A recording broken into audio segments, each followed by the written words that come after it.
नमस्कार, आप देख रहे हैं लाइव टाइम्स टीवी। आपके साथ मैं हूं वर्षा। मेरा स्ट्रीम प्रसाद दे रहे हैं वीडियो जर्नलिस्ट अजय भाटिया जी। आप लोगों के बीच में लाइव तस्वीरें लेकर हाजिर हैं और आप लोगों के बीच में आज एक ऐसी शख्सियत को लेकर आए हैं जिन्होंने कड़ी मेहनत के बाद जो है अपनी मंजिल हासिल की और आज उनके लिखे गाने जो हैं बड़ी बड़ी हस्तियां जो है म्यूजिक इंडस्ट्री की गा रही हैं।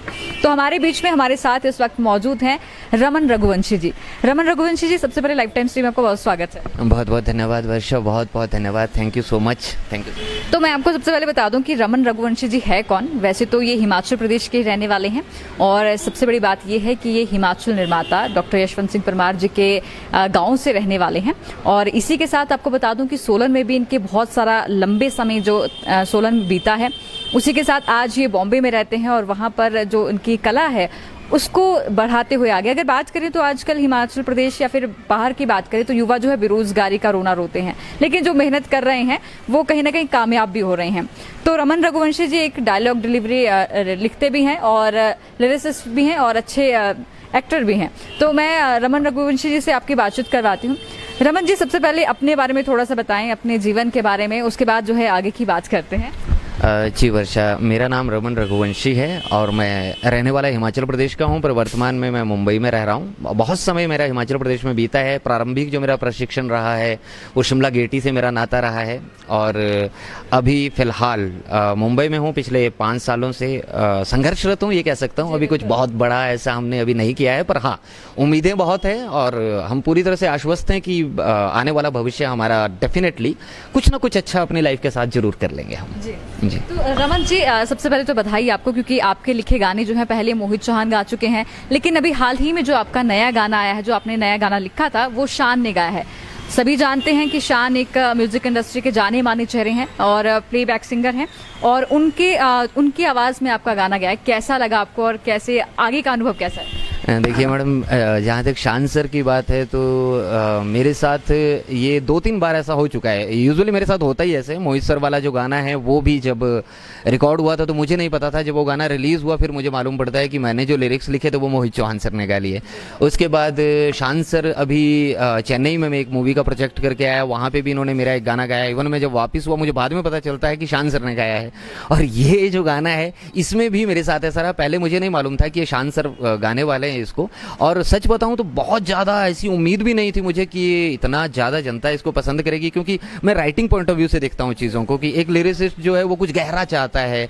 हमारा शायद कुछ माइंडसेट वैसा हो चुका है, पर जनता ने, मुझे लगता था कि बहुत सिंपल लिरिक्स है, ये बहुत कॉमन है, औसतन रहेगा, पर नहीं, इसको पसंद किया। पहले 6 घंटों में हम लोग 1 मिलियन कर चुके थे और 12 या 13 घंटों के अंदर अंदर में हम लोग 2 मिलियन क्रॉस कर चुके थे इस गाने में। तो इसके लिए तो जनता का आभार है जी। हिमाचल में बहुत पसंद किया लोगों ने। यानी कि जो आपने लिखा था वो लिखा ही कुछ इस तरह से कि जनता को इतना पसंद आया, तो इसके लिए आपको बधाई, क्योंकि आपका गाना भी काफी हिट गया है।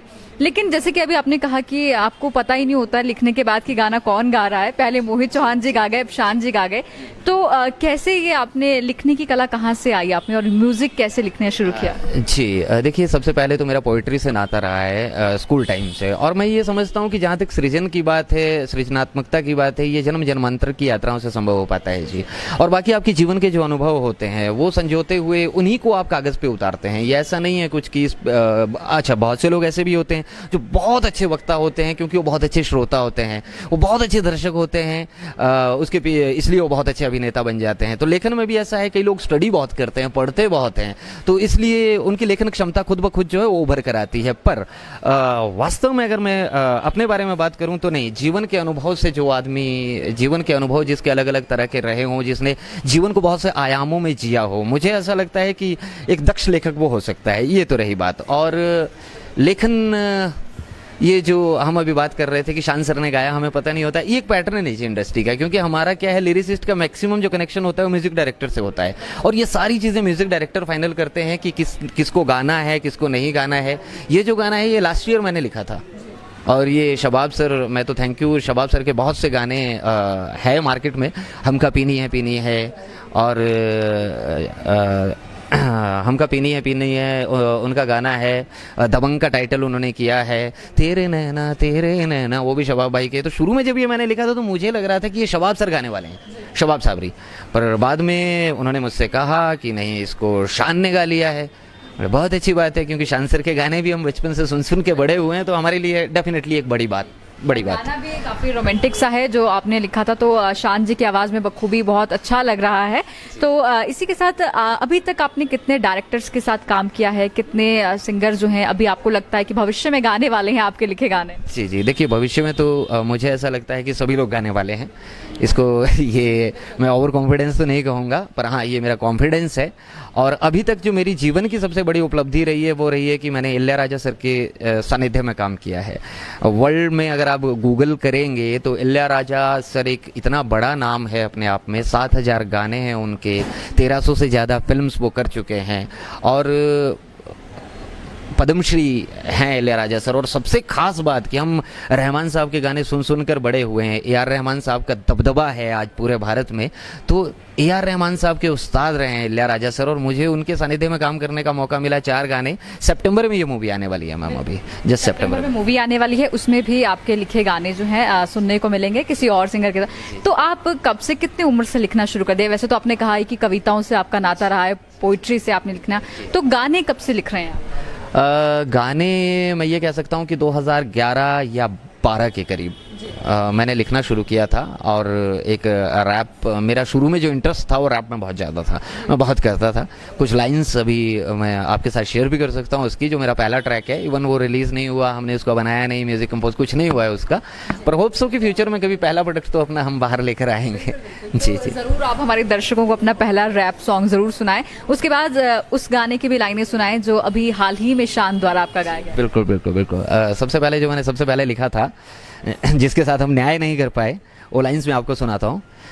घर मेरा खाली है, दैट इज माय वेलकम, और अदरवाइज बैन यहाँ तेरे जैसी आइटम।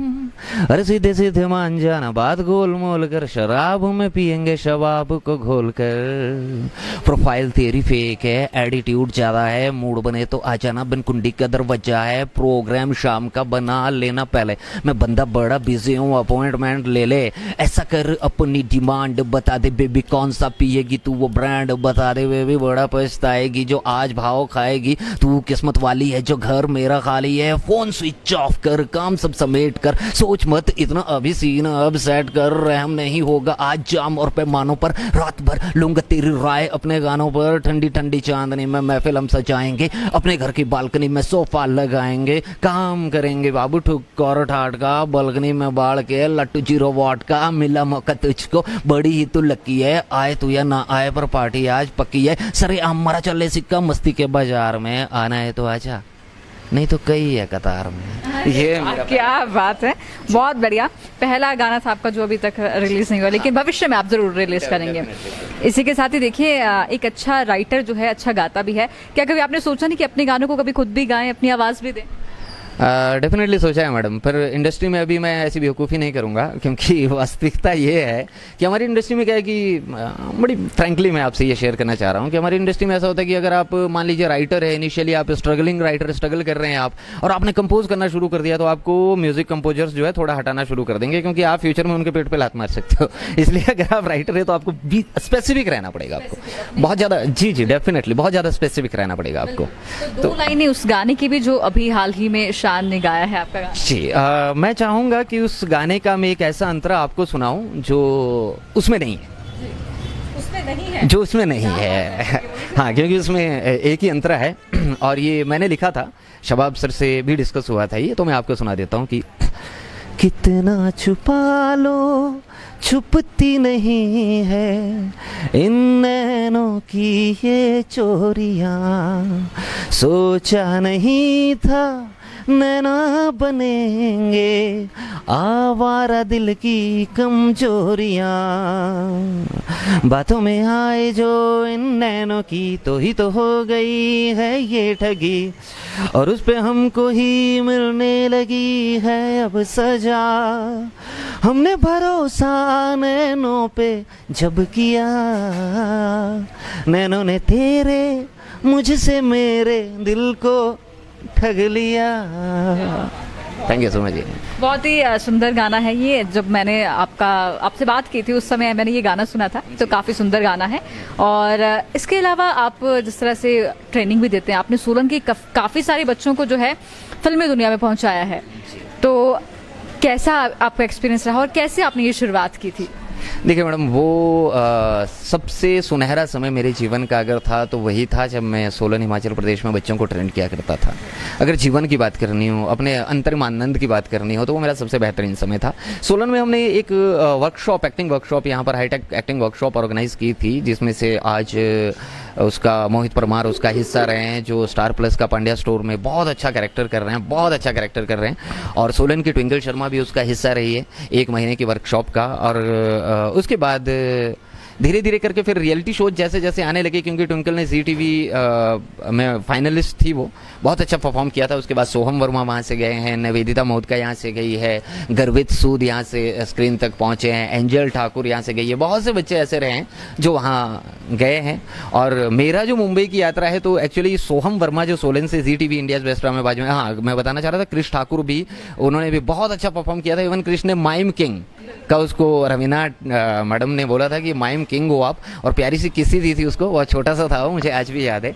और मेरा जो मुंबई का रुकने का बना था, तो मेरी यहाँ पर अच्छा खासा एकेडमी मेरे चल रहा था उस टाइम पे। सोहम वर्मा के साथ में गया था, क्योंकि उसके पेरेंट्स नहीं साथ में थे, तो मैं उनको लेकर वहाँ पर गया था। और बस फिर मुंबई ने लौट के आने ही नहीं दिया।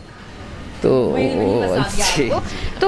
कैसा लगता है रमन कि जब आप एक टीचर के तौर पर अपनी भूमिका निभाते हैं और खुद एक स्ट्रगलर के तौर पर भूमिका निभाते हैं? देखिए मैडम, बहुत समय तक कई बार क्या है कि आप अपने अंदर की जो आपकी अभीप्साएं होती है, छटपटाहट होती है, जब बच्चों के अंदर से उसकी रिफ्लेक्शन पाते हैं ना, तो धीरे धीरे मुझे ऐसा लगा था कि मैं कुंद होता जा रहा हूँ, जिसको ये सही नहीं है मेरे लिए। बहुत ज़रूरी था मेरा खुद उतरना और अपनी क्षमताओं के साथ, अपनी संभावनाओं के साथ, अपने सामर्थ्य के साथ न्याय करना, और उसी जद्दोजहद में अभी लगे हुए हैं। कोशिश तो डेफिनेटली जीत की है, पर तैयारी हार की भी है। अगर नहीं भी कुछ होता है तो बहुत ज़्यादा ये नहीं है कि जी। रमन जी, जैसे शुरुआत में आपने कहा था कि अभी स्ट्रगलर भी हूँ, तो जब आपने लिखना शुरू किया, गाने लिखना शुरू किए, तो स्टार्टिंग में ऐसा हुआ ही होगा कि पहला गाना नहीं गाया गया, किसी ने दूसरा नहीं गाया, बहुत लिखे, ऐसे कब तक चलता रहा और कब आपको सक्सेस हाथ लगी? देखिए मैडम, मैंने रेगिस्तान में फूल खिलाने की बहुत कोशिश की है। मेरी सबसे बड़ी जो कमी रही है, मैं रेगिस्तान में फूल खिलाने की कोशिश करता रहा। मैं हिमाचल में संभावनाएं तलाश रहा था इनिशियली, जबकि हमारे पास इतनी बड़ी मार्केट नहीं है जो जहाँ पर आदमी अपने सामर्थ्य को एक्सप्लोर कर सकता है। तो हिमाचल में जब तक मैं था तो रही दिक्कतें। पर हाँ, जैसे ही मैं मुंबई में गया तो शुरू के 3-4 महीने तो बस इमारतें देख देख के ये सोचते रहते थे कि किससे मिलें, क्या करें। पर उस शहर ने बहुत जल्दी मुझे स्वीकार कर लिया। और मैं आज भी कहता हूँ कि वो जो शहर है वो सीखने के लिए तो है नहीं, वो सीखे हुए लोगों के लिए है, जो सीख के वहाँ पर जाते हैं। और अगर वाकई में आप में पोटेंशियल है, देखिए विल होना एक अलग बात है, चाहता हर कोई है, पर अगर सामर्थ्य आप में है तो डेफिनेटली वो शहर आपको एक्सेप्ट करेगा ही करेगा। ये मुंबई की खास बात है मैडम। क्योंकि बहुत सारे लोग जो है मुंबई जैसे जो माया नगरी जिसे कहा जाता है, वहां जाते हैं और उस माया नगरी में खो भी जाते हैं और सक्सेस हाथ नहीं लग पाती है। लेकिन आपने वो सक्सेस हासिल की है और आज उसका परिणाम सबके सामने भी है। तो रमन जी, कुछ ऐसा एक्सपीरियंस भी बताइए जो मुंबई जाने के बाद पहली बार आपको हुआ हो, और जो अभी स्ट्रगलर है आप उनको भी इसके बारे में बताना चाहते हैं।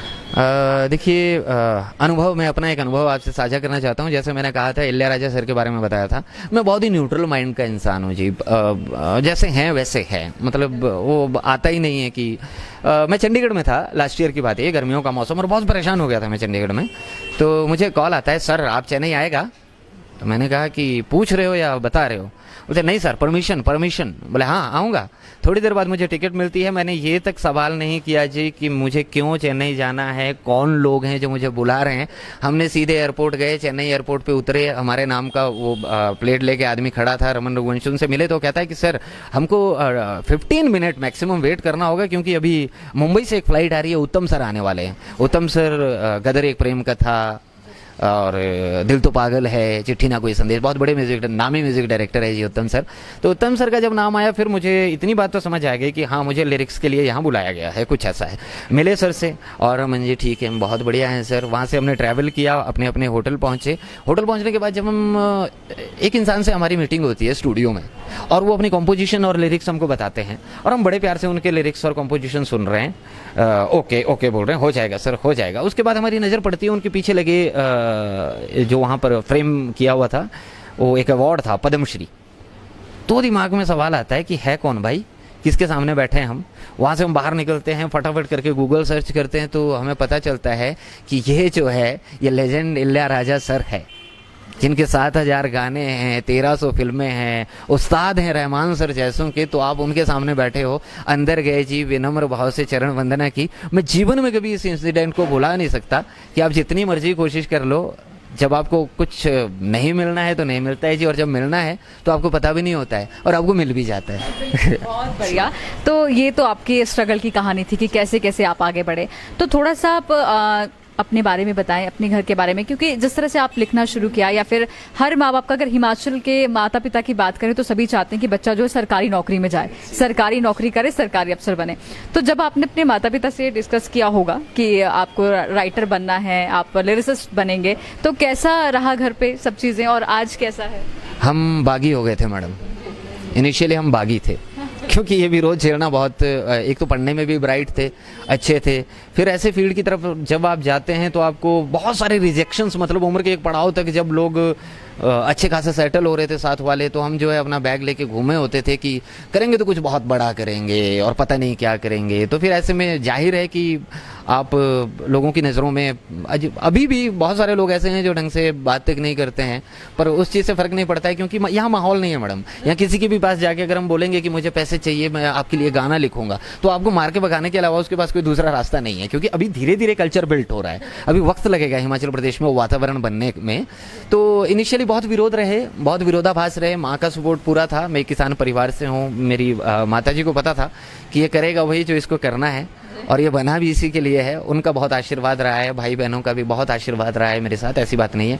कॉपरेशन भी हुआ, हाँ शुरू में अटकलें तो आई, पर कभी कभी मेरे को भी लगता था कि नहीं यार, पढ़ने में जैसे अच्छे थे तो स्कूल टीचर बन जाते, पटवारी वटवारी होते तो शायद अच्छी खासी शादी हो गई होती, अच्छा घर बना लिया होता, है ना। तो पर कहाँ ये चक्कर में पड़ गए? क्यों कभी एक समय में लगता था जी, कई बार ये सवाल उभर के सामने आते थे, कई बार एक आधा गाना आपसे एक और सुनना चाहेंगे, उसके बाद आपके आने वाले प्रोजेक्ट्स पर बात करेंगे कि आने वाले प्रोजेक्ट्स क्या हैं, कितने गाने अभी लिख रहे हैं। देखिए वर्षा, अभी मैं गाना नहीं, अभी मैं एक पोएम आपके साथ शेयर करूंगा, और ये बहुत प्यारी सी पोएम है जो हमने कभी लिखी थी। यूजुअली मेरे बहुत से जितने भी मेरे सर्कल के लोग हैं इसके बारे में जानते हैं। तो ये दौड़ धूप शानो शौकत, ये नाम और शोहरत तुम ले लो, ये शहर का जीना ऐश परस्ती, ये झूठी मोहब्बत तुम ले लो, ये धक्का मुक्की तुम ले लो, ये झूठी तरक्की तुम ले लो, दिल का सुना, दिल का रूखापन लेकर मुझे गाँव का सावन लौटा दो, मेरा बचपन लौटा दो। परियों का आना जाना था, हर चिंता पराई होती थी, और स्कूल की नीली बुरसट पर लगी काली स्याही होती थी। हम शक्तिमान के इतने दीवाने हैं, कई बहाने करते थे, पेड़ न उग जाए पेट में बीज निगल कर डरते थे, सर रख कर परियों की कहानी जहाँ पे सच्ची लगती थी, मुझसे मेरा सब लेकर दादी का दामन लौटा दो, मेरा बचपन लौटा दो। चंपक के चटकूलों से एग्जाम शीट भर देते थे, और मास्टर जी भी कूट कूट कर गाल लाल कर देते थे, भूख मिटा करती थी हमारी, लंच पर आया खा खा के, रिपोर्ट कार्ड पर हस्ताक्षर करते थे खुद ही हम पापा के, थिएटर में नई फिल्म देखने बंक मार कर जाते थे हम, 100 बच्चे एक नदी में नंगे सभी नहाते थे, मेरा बचपन। ये एक पोएम थी। बहुत ही बढ़िया है ये, क्योंकि आपने इसमें हर किसी के बचपन की, जो आज कहीं ना कहीं छूटता जा रहा है पीछे, और ये हमारा बचपन है या हमसे पीछे वाली पीढ़ी का बचपन है। क्योंकि अगर बात करें आज के बच्चों के बचपन की, तो वो मोबाइल की दुनिया में सिमट कर रह गया है, लेकिन आपने जो ये लिखा है ये बहुत ही सुंदर है, जिसमें आपने पूरे बचपन को एक बार बता दिया है सभी को। और एक बार फिर से मैं आपको बधाई देना चाहूंगी, और आपके जो लिरिक्स है वो सच में ही बहुत खूब है जी। थैंक यू सो मच जी। और मैं सबसे ये रिक्वेस्ट करूंगा कि साउंड स्टॉक ओरिजिनल पर हमारा जो ये सॉन्ग है दिल को ठग लिया, मैं ये नहीं कहता कि लाइक करें, शेयर करें, त्राहिमाम मचा दें, मैं इतना जरूर कहूंगा कि एक बार देखें जरूर, आपकी जो भी प्रतिक्रिया होगी उसका हम खुले हृदय से स्वागत करेंगे हमेशा। तो आने वाले प्रोजेक्ट्स क्या हैं आपके पास और कितने गाने अभी लिखे हैं आपने और क्या लगता है कि आगे कितने गाने लिखेंगे आप? जी नहीं, लिखने में तो ये तो तय बात है मैडम कि जैसे अभी किस्मत साथ दे रही है और एक्सपोजर धीरे धीरे मिल रहा है तो ताबड़तोड़ मचा देंगे, पहली बात। और आने वाले प्रोजेक्ट्स पर पर्टिकुलर कहना तो अभी मेरी music school film Yamini films की है, ये रिलीज़ हो रही है, जिसका म्यूजिक इलैयाराजा सर ने दिया है, जो मैंने आपको बताया था। अभी अंकित गोयल का औघड़ आने वाला है और सबसे जो मेरा बहुत प्यारे लाइंस जिसमें मुझे लगता है कि एक राइटर जिसमें ये बोल सकता है कि हाँ यार ये मैंने लिखा है, तो वो है अखंड भारत, जो 14 अगस्त को रिलीज़ होगा। ये बहुत बढ़िया, जिसको मैं बोल सकता हूँ पर्सनली कि बहुत बढ़िया मुझे लगता है। और इसके अलावा मेरा फ़कीरा अभी आने वाला है जस्ट, और 4 गाने back to back sound stock original पर आ रहे हैं। इसके बाद अगला गाना मेरा ही है, इस पर छेड़ो ना, जो आएगा, और उस पर भी मुझे बहुत कॉन्फिडेंस है। इवन मैं बहुत ज़्यादा श्योर इसके लिए नहीं था, दिल को ठग लिया को लेके, पर ये आपने पसंद किया तो डेफिनेटली शायद आप उसको भी पसंद करेंगे। ज़रूर। तो जो भी जनता देख रही है वो ज़रूर जो आपने चैनल बताया है उस पर जाकर आपके गाने ज़रूर देखेंगे, क्योंकि अब तो सभी को पता चल गया है कि लिरिक्स लिखने वाला कौन है, वो हिमाचल से ही है। मुझे लगता है हिमाचल की जनता ज़रूर प्यार देगी और साथ ही साथ पूरी दुनिया भी प्यार देगी। जिस तरह से अभी आपको व्यूज़ मिले हैं यूट्यूब पर, वैसे ही आपको आगे भी प्यार मिलता ही रहेगा। लेकिन अभी आपने कहा कि आपके जो फेवरेट है, कुछ एक लाइनें वो ज़रूर बताएं आप, जो सबसे अच्छी आपने लिखी हो, जो आपको खुद को बहुत पसंद हो। एक लाइन है मैडम मुझे लगता था कि तुम ही दुनिया हो, अब पता चला कि तुम भी दुनिया हो। क्या बात है, बहुत बढ़िया। हल्की सी लाइन है, एक सिंगल। तो रमन जी, जो आपसे बातचीत आज हुई उसमें हमारे दर्शकों को भी बहुत मजा आया होगा, क्योंकि आज सभी को पता चला होगा कि हमारे हिमाचल से भी अच्छे अच्छे राइटर यहाँ पर हैं, लिरिक्स लिखने वाले अच्छे अच्छे हैं। तो एक मैं आपसे संदेश चाहूंगी उनके लिए जो इस टाइम स्ट्रगल कर रहे हैं और जो राइटर बनना चाहते हैं या लिरिक्स लिखना चाहते हैं, उनके लिए। देखिए, सबसे पहली बात तो ये है कि आप में बहुत ज़्यादा पेशेंस होना चाहिए अगर आप इस लाइन में है। यहाँ हमारी सबसे बड़ी विडंबना ये होती है कि क्रिएटिविटी का फैसला, आपकी सृजनात्मकता का फैसला, उसके निर्णायक वो लोग होते हैं जिनका सृजन से कोई लेना देना नहीं होता है, क्योंकि भाई उनका पैसा लग रहा है। उनको 2 मिनट नहीं लगते हैं आपकी 6 महीने की मेहनत को खारिज करने में, ये कहते हुए कि मज़ा नहीं आया कुछ और। तो ऐसी स्थिति में आपको पेशेंस रखना पड़ेगा। एक से एक बड़े से बड़े मगरमच्छ आगे ऐसे बैठे हुए हैं जो कि अरे तुम नए हो यार, अभी कहाँ नाम मिलता है भैया, थोड़ा बहुत पैसा मिल रहा है, पकड़ो आगे बढ़ो यार, क्रेडिट व्रेडिट छोड़ो। नहीं, क्रेडिट भी लेना है आपको, कीमत भी लेनी है, सब्र करना पड़ेगा। देखिए, कामयाबी भी आपकी है तो संघर्ष भी आपका होगा। विश्वास रखिए खुद के ऊपर, बढ़ते चलिए बढ़ते चलिए। बहुत बहुत धन्यवाद Raman ji. Thank you so much Varsha, thank you so much, thank you so much. बहुत अभी आप हमारे साथ रमन रघुवंशी को देख रहे थे, जिनका हाल ही में लिखा हुआ गाना शान द्वारा गाया गया है, जो म्यूजिक इंडस्ट्री के बहुत बड़े प्लेबैक सिंगर हैं। और इसी के साथ आपको बता दें कि अभी रमन के और भी आने वाले प्रोजेक्ट्स हैं जिसके बारे में आपको जानकारी मिलती रहेगी और जो आप यूट्यूब पर देख सकते हैं। साथ ही साथ आपको बता दें कि हिमाचल का नाम रोशन करने वाले हमारे कुछ ऐसे धुरंधर भी हैं जो मुंबई जैसी माया नगरी में रहकर हिमाचल को आगे बढ़ा रहे हैं। तो इसी तरह आप लोग इन कलाकारों को, ऐसे आर्टिस्ट को अपना प्यार देते रहें और लाइफ टाइम्स टीवी देखते रहें। तो देखते रहिए लाइफ टाइम्स टीवी। आपके साथ में हूं वर्षा, मेरा स्ट्रीम प्रसाद दिया, वीडियो जर्नलिस्ट अजय भाटिया जी ने। धन्यवाद।